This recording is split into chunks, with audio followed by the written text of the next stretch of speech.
Kurnia selaku Wakil Ketua Umum, ada Pak Tamalangkun selaku Ketua Bidang Hukum, ada Pak Yusuf Lakasing selaku Ketua Bidang Politik, dan Pak Abdul Khalik Ahmad selaku Bidang Sosial Keagamaan. Ini bidang yang sangat komplit yang memang sudah sesuai dengan apa yang kita perlukan pada sore hari ini. Saudara-saudara sekalian, pertama terkait dengan keputusan KPU, semalam sudah diumumkan dan sikap yang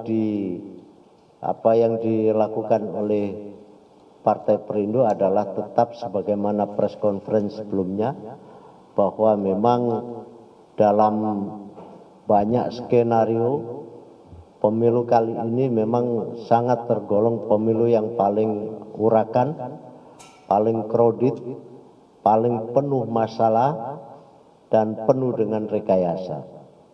Banyak sekali kecurangan-kecurangan yang ditampakkan, baik sebelum pelaksanaan, baik pada saat pelaksanaan maupun setelahnya.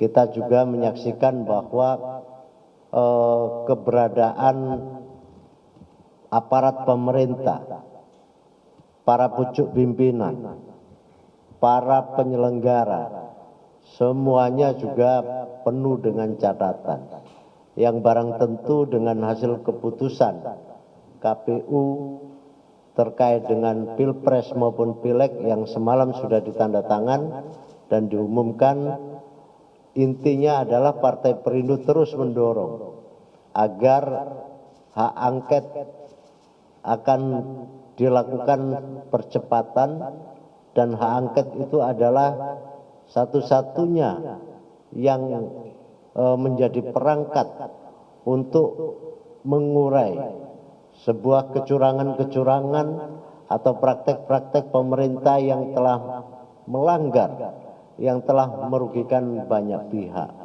Dan tentu dengan praktek-praktek kecurangan itu yang berpengaruh keras terhadap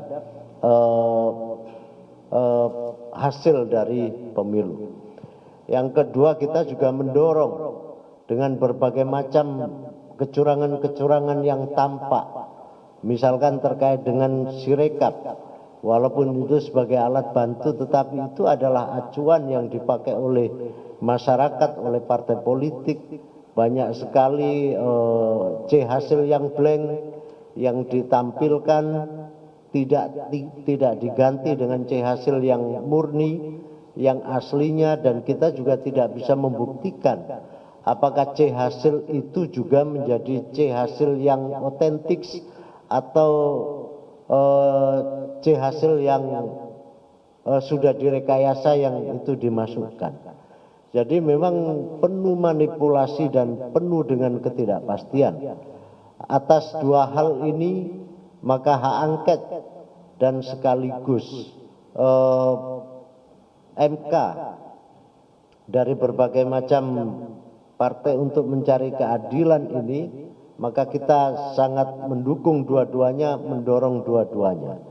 Sikap Partai Perindo jelas dan tegas bahwa kami tidak menandatangani seluruh hasil rekap yang ada di KPU terkait dengan Pileg maupun Pilpres.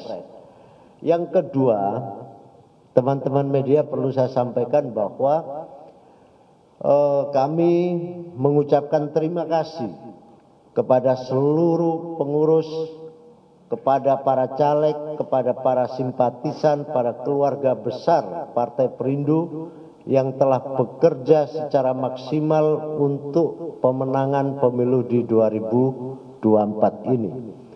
Apapun yang menjadi bagian dari ikhtiar perjuangan dalam rangka mewujudkan Indonesia sejahtera, ini harus terus kita lanjutkan, ini harus terus kita kuatkan, agar apa yang menjadi bagian dari cita-cita politik Partai Perindo ke depan dapat kita wujudkan secara bersama-sama. Saya sekali lagi berterima kasih kepada seluruh yang telah bekerja untuk pemenangan ini. Ada 4 dari pimpinan yang bersama dengan kami persilahkan untuk menambahkan di dalam poin-poin penting terkait dengan hasil yang telah disampaikan oleh KPU dan seluruh proses politik, proses pemilu, baik pra maupun pasca. Apa yang menjadi bagian dari rekomendasi, apa yang menjadi bagian dari catatan, kami minta untuk disampaikan. Kang Ferry, monggo. Baik, terima kasih Pak Sekjen.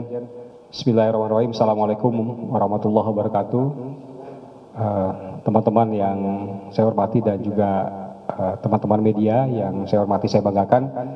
Ada beberapa catatan yang ingin saya sampaikan pada kesempatan yang berbahagia ini. Yang pertama adalah bahwa tentunya proses demokrasi yang memang ini menjadi penting yang kita lakukan di Republik kita adalah demokrasi yang sejatinya menjadi bagian dari daulat rakyat, demokrasi yang memang betul-betul adiluhung, demokrasi yang betul-betul mencerminkan satu kondisi yang memang bisa dirasakan secara paripurna oleh masyarakat secara luas.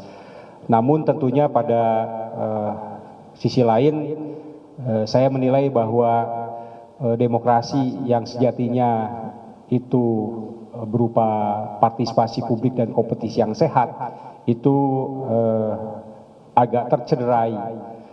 Ini pemilunya ini memang cukup brutal dan dilakukan dengan berbagai praktek-praktek yang sangat koruptif, nepotisme dan juga tidak menjunjung tinggi hukum dan konstitusi yang ada. Oleh karena itu ini yang memang harus menjadi perhatian kita semua ke depan, bahwa demokrasi yang memang harus kita lakukan itu betul-betul demokrasi yang real. Tidak hanya sebatas konteks bagaimana penekanan angka-angka di dalam proses pemilu yang dilakukan seperti itu, tapi bagaimana ini menjadi bagian yang kita lakukan. Kenapa? Karena inilah satu upaya bagaimana bangsa Indonesia tampil ke depan dengan reputasi negara demokrasi ketiga terbesar di dunia, tapi juga harus mencerminkan praktek-praktek demokrasi yang memang betul-betul adiluhung dan betul-betul menjunjung tinggi hukum dan konstitusi.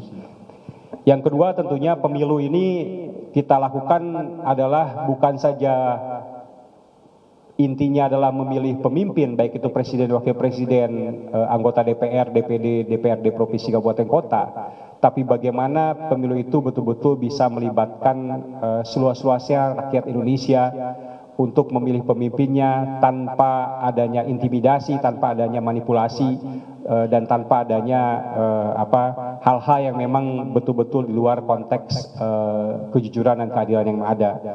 Nah, dalam kesempatan ini saya menilai masih banyak praktek-praktek yang memang muncul di dalam proses pemilu yang kita lakukan. Yang sangat kasat mata adalah praktek-praktek money politik, praktek-praktek manipulasi, intimidasi yang memang muncul yang tidak mencerminkan pemilu yang luber, jurdil, dan betul-betul berintegritas. Ini menjadi catatan yang sangat penting sekali. Yang ketiga adalah tadi secara implementatif yang disampaikan Pak Sekjen soal Sirekap itu juga menjadi penting. Saya ingin mengulangi bahwa sebenarnya fungsi Sirekap itu 3 hal. Kalau yang saya baca, pertama adalah rekam data, kedua adalah informasi cepat, dan yang ketiga adalah alat kontrol atau memotong mata rantai manipulasi yang terjadi pada mekanisme rekap berjenjang. Tapi pada poin ketiga ini, alat kontrol atau memotong mata rantai ini tidak sepenuhnya optimal dilakukan oleh penyelenggara pemilu. Nah, oleh karena itu banyak hal-hal yang memang ini mencederai dan menimbulkan kontroversi yang muncul di tengah-tengah masyarakat. Walaupun hasil akhirnya kita sudah dapatkan seperti ini. Walaupun Sirekap adalah alat bantu dan Sirekap tidak digunakan di dalam aktivitas. Tapi ini menjadi satu cerminan bahwa dalam konteks aktivitas yang dilakukan, teknologi ini menjadi hal yang sangat penting. Ketika teknologi tidak memberikan satu perspektif, memberikan bantuan di dalam aktivitas proses pemilu yang berintegritas, saya pikir ini menjadi hal yang perlu kita pertanyakan dan perlu kita evaluasi secara lebih luas. Itu menjadi penting sekali. Nah, oleh karena itu saya sih berharap bahwa dalam kesempatan ini ke depan yang perlu menjadi perhatian adalah harus ada semacam konsolidasi yang sangat penting di dalam aktivitas proses kepolitikan kita. Satu hal yang sangat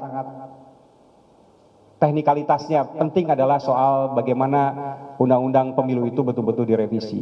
Mungkin bacaan kita adalah bagaimana pemisahan kembali antara pemilu presiden dan juga pemilu wakil presiden.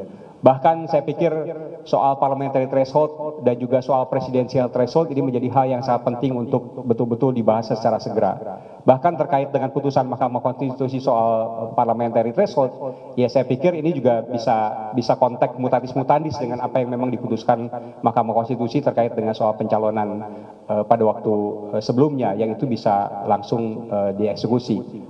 Kenapa tidak ini juga bisa dieksekusi di tahun 2024 ini. Ini menjadi penting, termasuk soal presidensial threshold. Dan yang terakhir yang ingin saya sampaikan adalah bahwa ketika demokrasi itu adalah mekanisme daulat rakyat, tapi ternyata masyarakat kita betul-betul sudah ternina bobokan dengan hal-hal yang memang atau tercederai dengan hal-hal yang muncul dalam sisi materialistis dan dibodohi secara politik. Saya pikir ini yang memang perlu kita coba lihat secara lebih utuh lagi ke depan, bagaimana masyarakat dalam memilih itu tidak betul-betul diintimidasi, tidak betul-betul dimanipulasi, tidak diberikan tekanan-tekanan manipolitik yang ada, karena memang di lapangan terjadi hal-hal seperti ini, termasuk soal bansos dan lain sebagainya yang memang menjadi hal yang sangat penting. Kenapa? Karena ini tidak mencerminkan satu praktek demokrasi yang memang lebih sehat. Karena masyarakat akan berpikir sesaat, tidak berpikir jangka panjang. Nah, oleh karena itu upaya-upaya ini yang harus kita segerakan menjadi lebih baik lagi ke depan dengan adanya ruang-ruang pendidikan politik buat masyarakat dan juga pemahaman-pemahaman kepada masyarakat, sehingga masyarakat tidak terbodohi secara politik dan tidak dimanjakan secara materi melalui hal-hal yang memang sesaat. Saya pikir itu catatan Pak Sekjen dengan kondisi pemilu yang memang saat ini terjadi. Terima kasih. Assalamualaikum warahmatullahi wabarakatuh. Pak Lakaseng, Ketua Bidang Politik. Ya, saya cuma menambahkan beberapa hal. Hasil rekapitulasi yang sudah diumumkan oleh KPU semalam itu adalah satu fakta tersendiri dan itu sudah faktanya. Tapi dalam kesempatan kali ini saya menyampaikan bahwa itulah angka dari hasil kecurangan. Jadi bukan rakyat tidak memilih pasangan itu atau partai-partai itu, tetapi konsen kita adalah bagaimana mereka dikondisikan agar memilih. Disitulah proses kecurangan itu TSM, terstruktur, sistematis dan masif. Olehnya, saya kira saya tidak perlu banyak lagi bicara di mana letak kecurangan itu, ya, karena ada beberapa pintu kecurangan itu dimulai. Yang pertama adalah lewat MK, semua cerita itu sudah ditahu. Yang kedua adalah pengarahan aparat yang masif, ya. Aparat yang dikerahkan oleh menteri, aparat yang dikerahkan oleh aparat keamanan dan polisi, aparat desa, dan kemudian disempurnakan lagi dengan bansos. Kalau kita lihat, Ibu Risma sudah mengkonfirmasi kemarin di rapat DPR, ternyata bansos resmi dari Kemensos itu angkanya hanya 78 triliun. Bansos ketika pemilu itu nyaris menyentuh angka 500 triliun. Bisa kita simpulkan betapa ratusan triliun anggaran itu dipakai untuk menabur pemenangan paslon tertentu dalam pemilu kali ini. Menurut kami, itu adalah kejahatan politik yang tidak bisa dibiarkan. Itu akan menjadi noda sejarah dalam perjalanan bangsa ini. Makanya kita mendorong, pertama adalah ini harus dibongkar. Kenapa harus dibongkar? Agar kejahatan ini tidak terulang dilakukan oleh pemerintahan selanjutnya. Karena kalau tidak nanti ini akan jadi presiden, ini menjadi inspirasi bahwa ada satu kejahatan pemilu di mana Presiden bisa menggunakan kekuasaannya dengan penuh manipulasi tuna etika dan itu dibiarkan saja berlangsung. Kita tidak mau itu terjadi, maka harus dibongkar. Cara membongkarnya pakai dua jalur. Pertama MK. Catatan kita adalah saya berharap betul MK kali ini tidak hanya menjadi mahkamah kalkulator, tapi MK betul-betul bisa membayar hutangnya karena sebelumnya sudah membiarkan dirinya diintervensi karena perilaku sang paman yang kebetulan adalah ketua MK sebelumnya. Mereka bisa membayar dalam periode ketika menyidangkan hasil perselisihan pemilu kali ini. 01 dan 02 sudah mengajukan perselisihan ke MK. Saya berharap MK menemukan keberaniannya untuk betul-betul bisa membuktikan ada kecurangan substantif terhadap hal TSM yang terpenuhi. Karena dengan demikian kita serahkan kepada mereka atas keberanian mereka untuk menilai pemilu kali ini. Yang kedua adalah jalur politik. Tentunya kita berharap sahabat-sahabat kita di PDIP, di Nasdem, di PKB, di PKS dan P3, mereka menghadirkan konsistensinya, keberanian politiknya, angket betul-betul dipakai untuk membongkar kejahatan pemilu, bukan malah sebaliknya dipakai untuk tawar-menawar agar punya kue kekuasaan lebih besar dalam pemerintahan berikutnya. Saya kira dua hal itu yang menjadi konsen saya. Saya kira demikian. Assalamualaikum warahmatullahi wabarakatuh. Pak Khalid. Terima kasih Pak Sekjen. Assalamualaikum warahmatullahi wabarakatuh. Saya hanya ingin menyampaikan beberapa penegasan dari apa tadi yang disampaikan. Pertama, memang jargon pemilu kita yang pemilu berintegritas itu adalah jauh dari fakta yang sesungguhnya. Jadi artinya kalau disebut bahwa pemilu kita pemilu berintegritas, faktanya tidak ada. Karena banyak sekali anomali-anomali, penyimpangan-penyimpangan yang terjadi dalam proses pemilu kita. Rekayasa misalnya terhadap regulasi yang kemudian diputuskan secara resmi lewat putusan MK tentang calon wakil presiden yang sesungguhnya usianya harus 40 tahun, tapi karena sang paman adalah ketua MK, lalu diputuskan boleh di bawah 40 tahun asal pernah menjadi kepala daerah. Jadi saya kira ini dan itu diputuskan langsung berlaku tahun ini juga. Berbeda dengan penetapan tentang parliamentary threshold 4% yang harus ditinjau ulang dan itu harus diberlakukan pada 2029. Jadi putusan MK juga ternyata tidak adil dalam kenyataan politik. Yang kedua, bahwa mengapa pemilu kita tidak berintegritas, karena memang selain ada rekayasa yang kemudian diputuskan lewat adanya pelanggaran etik dan kemudian berbutut pada dipecatnya ketua MK.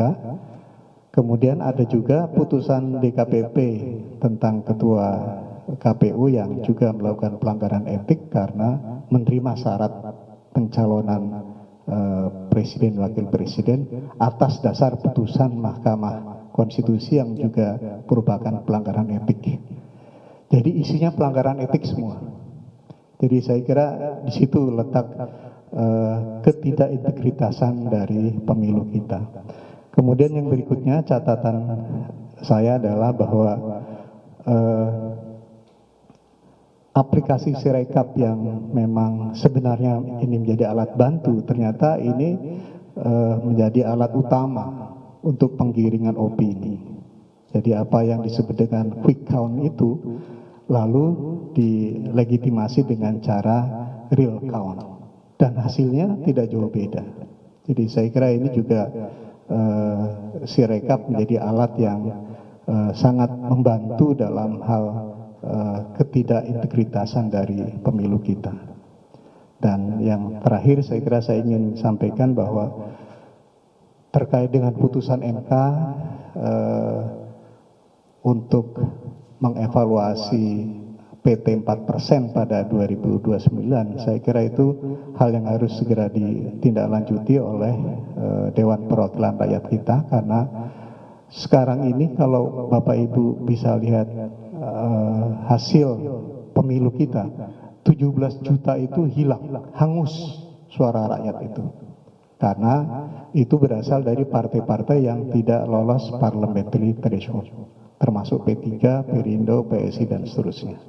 Jadi saya kira ini 17 juta itu suara rakyat yang harus diselamatkan, dan oleh karena itu maka perlu difikirkan nanti pada saat revisi undang-undang penetapan PT itu harus bisa seminimal mungkin mengurangi suara rakyat yang hangus. Saya kira ini yang paling penting. Dan sebelum terakhir tentu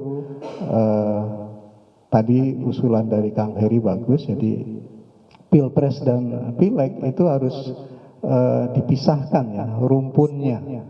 Rumpun eksekutif itu Pilpres dan Pilkada, kemudian rumpun Pileg itu adalah pemilu legislatif untuk DPR dan DPRD dan DPD, meskipun tetap dilaksanakan secara serentak. Jadi saya kira ini harus menjadi bagian dari usulan revisi Undang-Undang Pemilu secara komprehensif. Jadi selain ada merumpunkan kembali eksekutif dan legislatif terpisah, kemudian yang kedua adalah PT untuk parliamentary threshold pada tahun 2029 dan seterusnya itu diminimalisasi agar suara rakyat yang hilang itu atau yang hangus itu bisa sekecil mungkin dihindari. Saya kira itu yang tambahan. Terima kasih. Terkait pemilu berintegritas berubah menjadi pemilu yang berisitas. Ya, terakhir Pak Tama. Terima kasih Pak Sekjen, dan terima kasih rekan-rekan sekalian. Sudah banyak yang disampaikan terkait dengan hasil pemilu kemarin. Nah, mungkin saya akan menambahkan beberapa poin saja.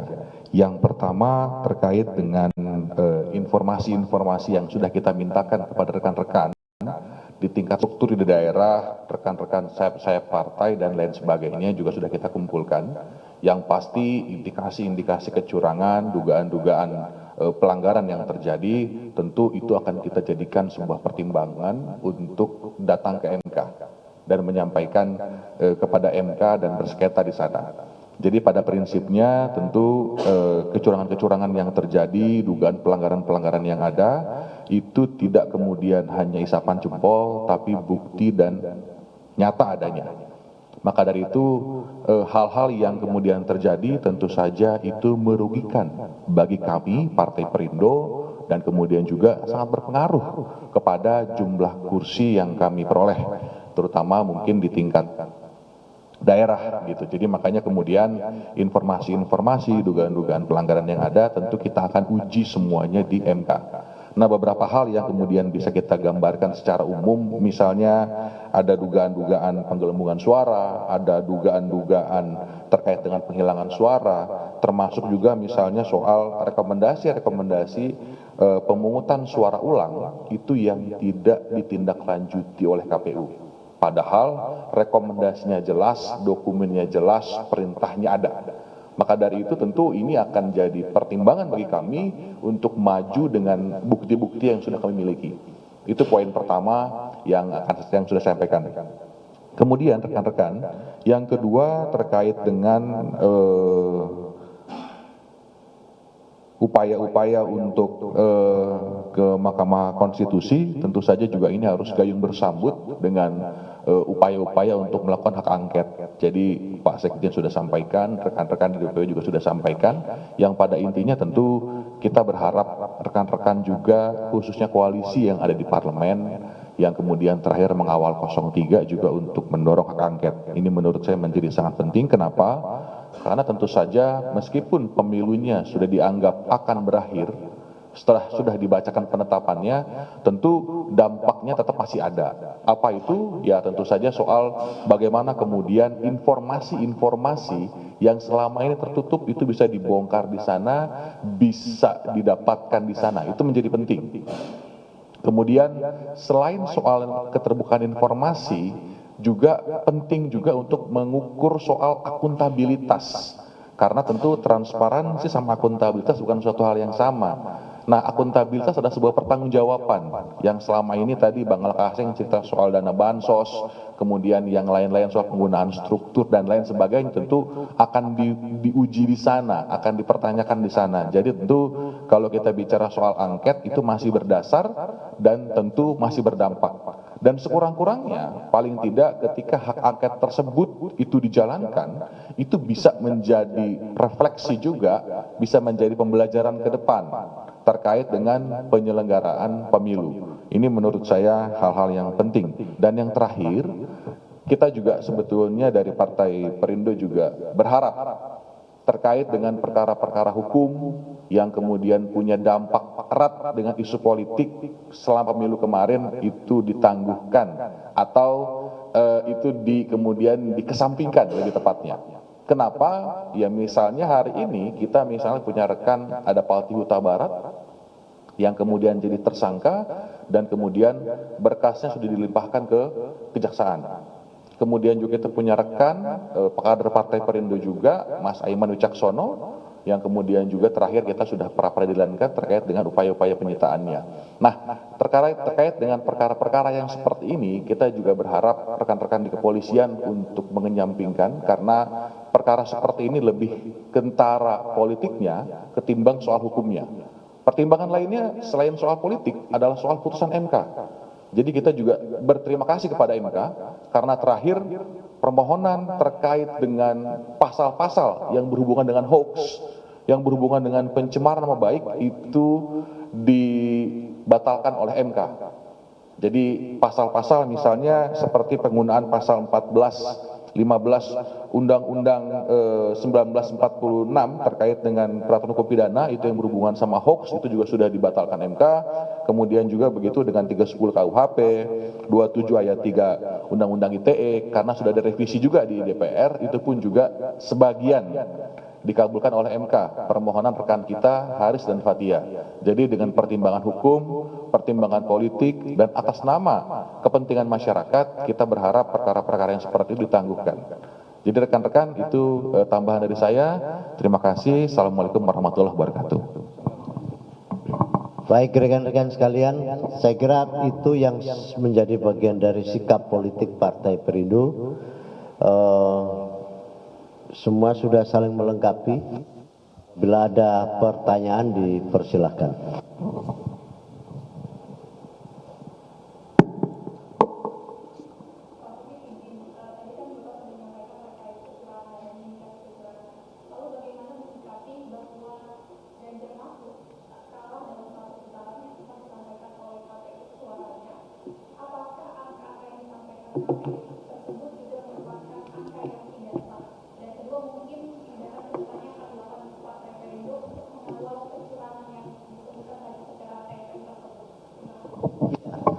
Jadi memang pemilu kali ini anomali.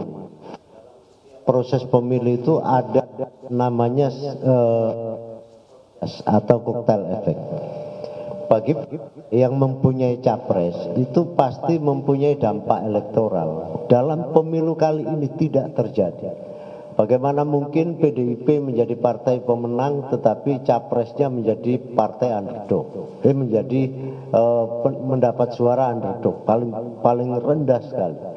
Bagaimana misalkan Gerindra mempunyai Pak Prabowo, capresnya menang tetapi partainya menjadi urutan ketiga. Inilah yang disebut dengan runtuhnya teori-teori demokrasi atau teori-teori pemilu yang ada di sekolah, yang ada di para pengamat, yang ada di para oleh para pemantau. Tidak ada lagi teori demokrasi lagi hari ini. Yang ada adalah kecurangan demi kecurangan yang meluluhlantakkan seluruh tatanan itu. Maka dengan realita hari ini ketika pasangan 03 Mas Ganjar menyampaikan akan ke MK itu adalah memang jalan untuk mencari keadilan. Tetapi di luar itu juga ada yang disebut dengan hak angket. Hak angket itu juga cara untuk mencari jalan keadilan, untuk membongkar seluruh praktek-praktek yang sifatnya manipulatif. Jadi uniknya pemilu kali ini itu bukan hanya soal angka-angka, bukan hanya soal kuantitas, tetapi segala kekuatan yang terkait dengan kekuasaan itu bergerak secara masif untuk merubah seluruh tatanan yang sudah ada itu, sehingga untuk diarahkan kepada kepentingan-kepentingan tertentu. Kita bisa lihat tadi Pak Lakasem menyampaikan soal bansos. Bagaimana bansos yang dikelola oleh Depsos hanya 78 triliun, sementara yang digelontorkan menjelang pemilu itu sebanyak 500 triliun. Tentu inilah sebuah alat yang mempunyai daya rusak yang sangat tinggi, yang pada akhirnya bisa merubah seluruh tatanan, merusak seluruh tatanan yang sudah ada. Bagaimana mungkin PDIP yang punya basis di Jawa Tengah, capresnya kalah. Di Bali yang itu mayoritas PDIP, capresnya kalah. Begitu juga di Sulawesi Utara. Banyak sekali anomali-anomali yang di luar akal sehat. Saya kira itu.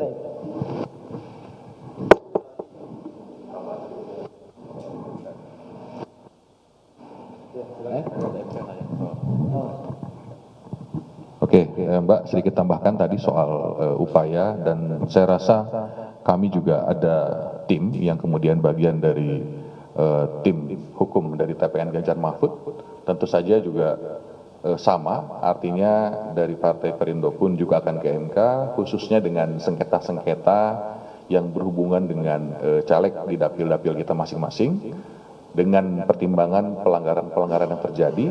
Dan begitu juga rekan-rekan dari tim TPN Ganjar Mahfud juga akan menyampaikan permohonannya ke MK terkait dengan sengketa Pilpres. Jadi surat kuasa sudah ditandatangani oleh kami semua sebagai tim hukum, kemudian materi pun juga sudah disiapkan, begitu juga dengan bukti yang sangat banyak yang memang sudah dipersiapkan untuk diuji di Mahkamah Konstitusi.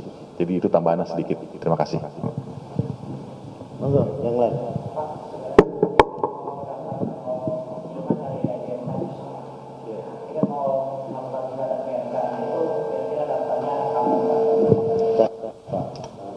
Ya, sesegera mungkin ya, karena ini ada permohonannya itu ada puluhan yang sudah masuk. Kita lagi uji satu persatu, dan kalau kita lihat regulasi kan sebetulnya ada 3 hari.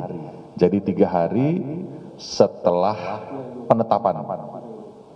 Ya, jadi 3 hari ya, atau 3 kali 24 jam bahasa lebih tepatnya. Jadi untuk mengajukan ke MK. Jadi dalam 3 hari ke depan ini kita akan follow up, dan segera mungkin begitu fix jumlahnya kita akan submit ke Mahkamah Konstitusi. Yang lain?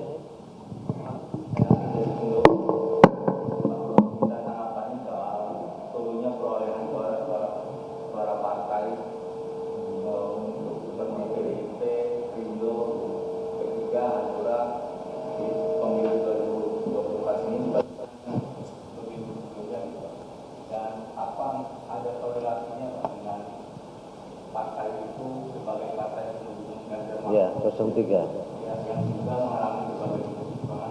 Mengerti. Kenapa partai pendukung 03 bangkrut semua suaranya? Ya, ini jelas ada hubungannya yang secara langsung, karena intervensi kekuasaan yang saya sebutkan tadi di awal tadi itu pengerahan aparat, kemudian penggunaan dana bansos ratusan triliun, ya, ancaman-ancaman, ya, sehingga kemudian berefek kepada paslon 03 dan semua partai yang mendukung paslon 03. PDIP turun 5% dari 21 ke 16. P3 partai yang paling bersejarah di publik ini, ya, selain Golkar dan PDI, itu terpental dari Senayan untuk pertama kalinya.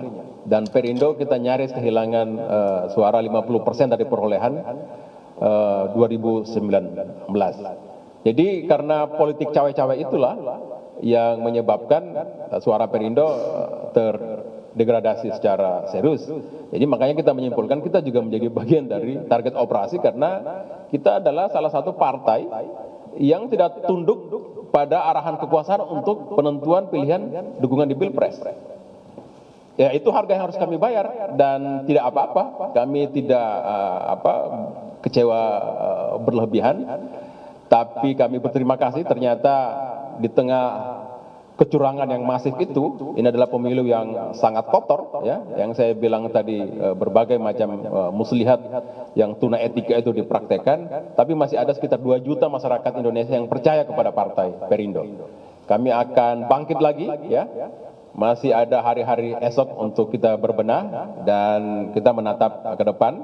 Kita cuma ultimatum bahwa kejahatan pemilu ini tidak bisa dibiarkan. Harus diungkap, harus diusut, dan harus diberikan punishment siapa pelaku kejahatannya, presiden sekalipun, agar kemudian mendapatkan pelajaran dalam sejarah perjalanan bangsa kita. Saya kira itu. Sangat lugas sekali. Saya kira cukup ya. Masih ada? Oke, terima kasih kawan-kawan semua atas kehadirannya. Saya tutup dengan bacaan hamdalah. Assalamualaikum warahmatullahi wabarakatuh.